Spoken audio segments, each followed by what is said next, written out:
jëmbatu. yaa gën a xam lu may kaas jën bu tuuti bi la laa koy doy. xool lii. Asu paa bi wax na dëgg kat. vraiment neex na trop waaye nag bëriwul. waa baal leen ma. xam ngeen fan yi damaa bëgg a defaraat sama gargot bi waaye dëkk bee neexul bu doxee rek dinaa jënd ay coofi yu baax. bon appétit As.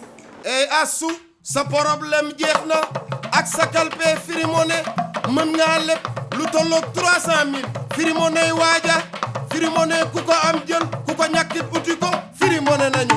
Pour accéder au service Les Balma à Cofina, tapez dièse 150 dièse ou téléchargez l'application MyFree sur les différents stores, quel que soit votre opérateur, ou rendez-vous en agence.